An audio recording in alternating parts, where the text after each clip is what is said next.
The day I found out I was being followed. There's a reason for this, the detective said. What he showed me about my own life left me stunned. My name's Nicolette, but everyone calls me Nico.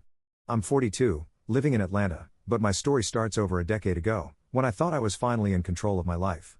I grew up in a small town outside Louisville, Kentucky, a place no one's heard of and one that I tried to leave as fast as possible. Growing up, I used to joke that my family put the fun in dysfunctional, but there was nothing fun about it. My mother, Francine, is a story in and of herself. She's what people in the South like to call a character. Outgoing, charming, and the kind of woman who could convince a stranger to hand over their wallet if she smiled just right. But behind closed doors, she was, let's say, intense. Francine was obsessed with appearances. Everything, from what we wore to how we spoke, was a reflection of her. She wanted everyone to see us as the perfect family, even if it meant lying, manipulating, or gaslighting. I had a brother, Leo, who mostly just went along with whatever she said. And then there was Dad, Warren. A quiet man who had long ago stopped fighting back, probably because it was the only way he knew how to survive her. As soon as I graduated, I moved to Atlanta and threw myself into building my own life. I found a job as a project manager, something that paid well and let me prove to myself that I could be independent. I got an apartment, made friends, and found a boyfriend, Arlo, who I actually thought might be the one. He was smart, funny, and everything Francine would never approve of, which only made me love him more. For the first time, I felt like I could breathe. But then, a few years into my new life, strange things started happening. Nothing big, at first. Just weird little things that, at the time, felt easy to brush off. Like, I'd noticed the same maroon Honda Civic in my apartment complex's parking lot. Once, maybe twice, sure. But after the third or fourth time, I couldn't shake the feeling that it was more than a coincidence. Then, I'd be at the grocery store, and there'd be this guy. Middle-aged, tall, wiry, with thick glasses that made him look like he was squinting at everything. I'd catch him hovering near me in the frozen food aisle or browsing in the produce section, but always close enough to make my skin prickle. One time, I even turned down an aisle, and there he was, pretending to inspect a can of peas like it was a precious artifact. It felt off. But every time I brought it up to Arlo, he'd laugh it off. "Nico, you're just stressed," he'd say, grinning in that relaxed way he had. "You probably just watched too many true crime shows." I wanted to believe him. I really did. I wanted to believe I was being paranoid, that maybe my past with Francine had just made me suspicious of everything. So, I pushed it aside and tried to carry on. Then, one night, I was out with friends. We had a late dinner, a few drinks, and by the time I headed home, it was around midnight. The streets were quiet, and there was this eerie, lingering fog that seemed to swallow the streetlights. I turned into my street, and that's when I noticed the car behind me. A maroon Honda Civic. My stomach dropped, but I told myself it was just someone from the neighborhood heading home. But when I pulled into my apartment complex and parked, the car kept going, slowly, passing my building before it finally turned the corner and disappeared. I sat in my car, heart pounding, and debated whether to tell Arlo again. He was probably asleep, and besides, I didn't want him to roll his eyes at me again. So, I let it go, even though I barely slept that night. Every noise from the hallway sounded like someone coming to my door. About a week later, things came to a head. I was getting ready to leave for work one morning when there was a knock at my door. It was 7 a.m., way too early for visitors, and I wasn't expecting anyone. I peered through the peephole and saw a man, tall, serious-looking, and dressed in a gray suit, like he was going to a funeral. He held up an ID badge. Detective Paul Milford. My heart was in my throat as I opened the door. "Can I help you? Are you Nicolette Harland?" he asked, his face unreadable. Yeah. That's me," I said, tightening my grip on the doorknob. "What's going on?" He gave me a slight nod, almost like he felt sorry for what he was about to say. "May I come in?" I hesitated, glancing over my shoulder as if somehow my empty apartment would offer me advice. "Sure, I guess." We sat down, and he placed a manila envelope on the table between us. "Ms. Harland, there's no easy way to put this. I was hired to monitor you." My brain couldn't even process the words. "Excuse me? Monitor me? For what? By who?" Detective Milford cleared his throat. "Your mother, Miss Harland. Francine Harland." The world tilted. I stared at him, trying to piece together what he'd just said. Francine? My mother? The woman I'd tried so hard to cut out of my life? This had to be some kind of sick joke. "No," I said, shaking my head. "No, she wouldn't. She couldn't." He held up a hand, as if to calm me. "She could, and she did. I understand this is shocking. But I've come here to explain because I think there's something you need to know. And I'm not sure your mother was entirely honest with me." With that, he He opened the envelope and pulled out a stack of photos, setting them on the table like he was laying down a hand of cards. My stomach churned as I recognized the images: me at the grocery store, walking out of my gym, sitting at a cafe with a friend. There were even pictures of me at work, talking to coworkers in the parking lot. I felt sick. Why would she do this? I whispered, barely able to get the words out. What did she tell you? Detective Milford's mouth tightened. Ms. Harland, your mother claimed you were in danger. She told me you were having some kind of mental health crisis and that you were getting involved with, questionable people.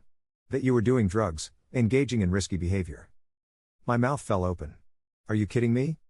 He shook his head. I'm sorry. She sounded genuinely concerned, and at first, I believed her. She's very convincing. Yeah, I muttered bitterly. She's had a lot of practice. After a few weeks, I realized things didn't add up. He continued. You seemed normal. Stable. Whatever narrative your mother had spun wasn't lining up with reality. That's when I decided to tell you. I let out a shaky breath, trying to keep myself from screaming. This was Francine to a T. She couldn't stand the fact that I'd left her orbit, that I was out here living a life she couldn't control. So she'd fabricated some story, something dramatic enough to justify having me stalked. And Detective Milford, poor guy, had bought it. He watched me, waiting for me to respond. I don't even know what to say, I finally managed. I knew she was controlling, but this is insane. Milford nodded, as if he'd expected that reaction. Look, Ms. Harland, I'm only telling you because I have a daughter myself, and this didn't sit right with me. I don't want to see someone else manipulated by their own family. I'm willing to end this assignment, to walk away. But I thought you should know what was going on. I rubbed my temples, feeling a headache beginning to pound. Thank you, I whispered, the words feeling pitifully inadequate. I don't even know what to do now.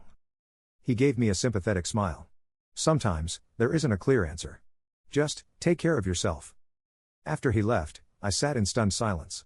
I felt like the walls were closing in.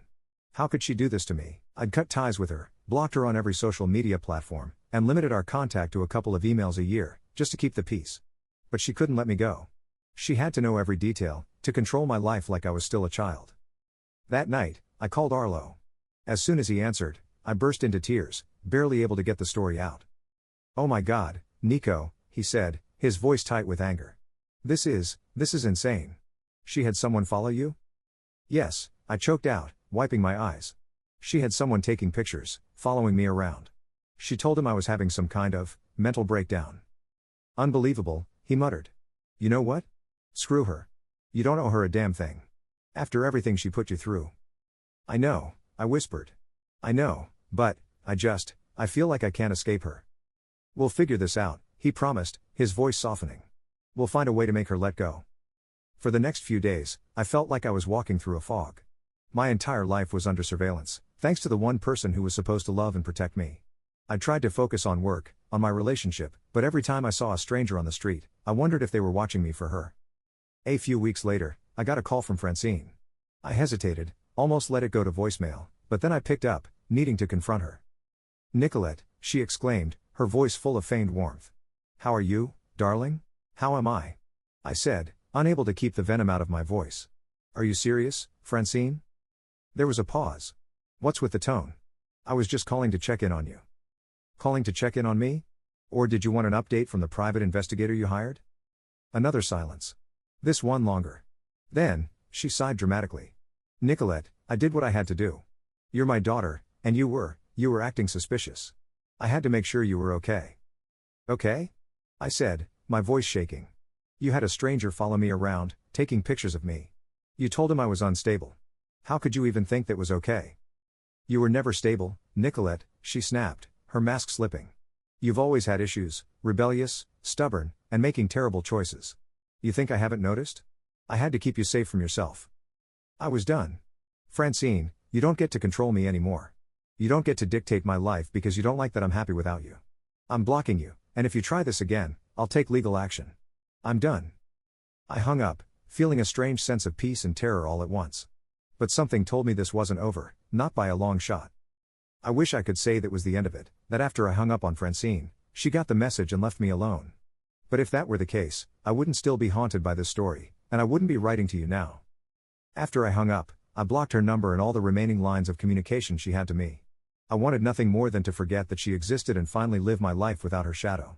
For a while, it worked. I got back into my groove, feeling lighter without her presence hovering over me. Arlo and I grew closer, and life almost felt normal again. Then, about 3 months later, I received a letter in the mail, marked as urgent. My heart dropped when I saw the return address was from a law firm in Kentucky. Dread bubbled up as I tore it open.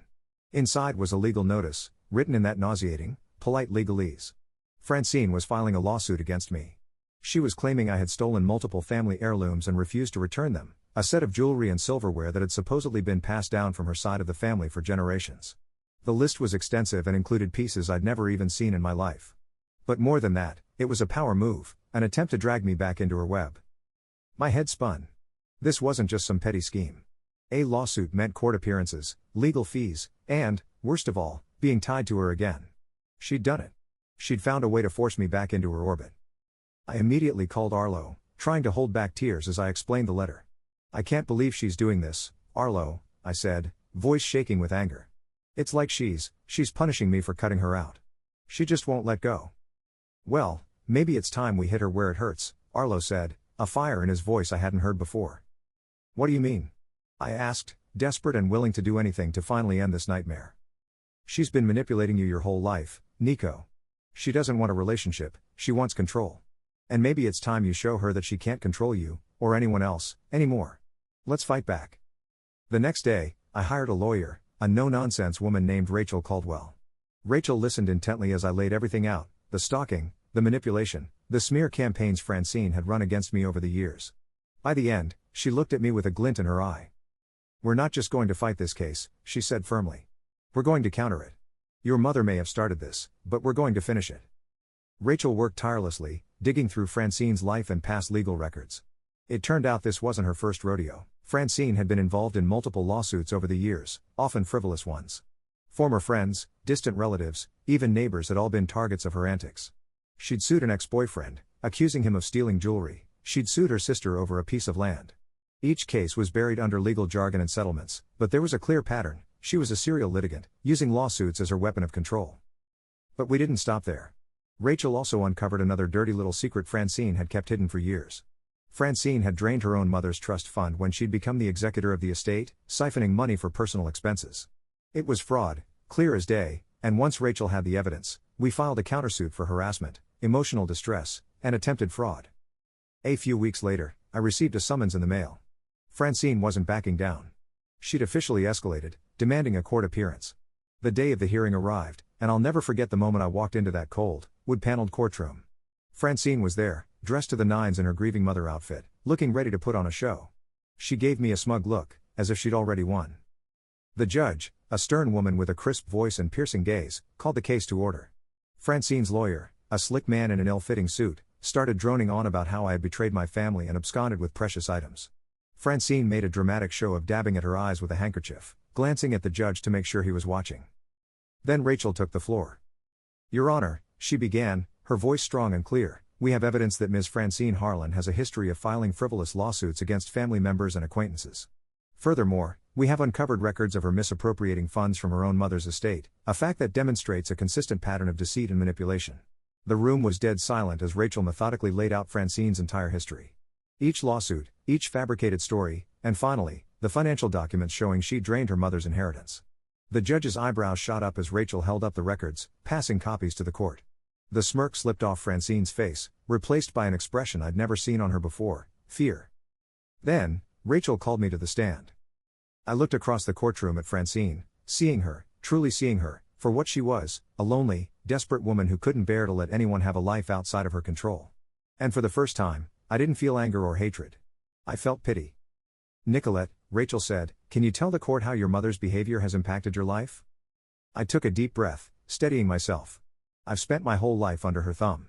Every choice I made, every relationship I had, she tried to control. When I moved away, she hired someone to follow me, to take pictures, to invade my privacy because she couldn't stand the idea of me living a life without her. I've cut her out for my own peace, but she's refused to let go. This lawsuit? It's just her latest attempt to keep me trapped.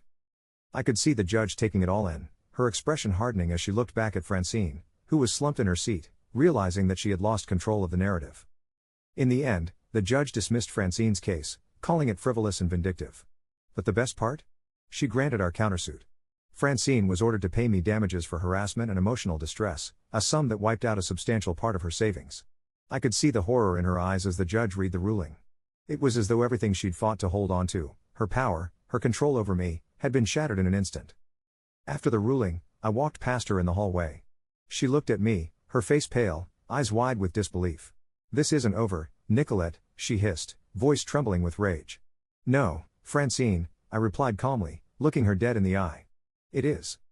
I walked away from her for the last time, finally free. I knew she'd never be able to manipulate me or anyone else again.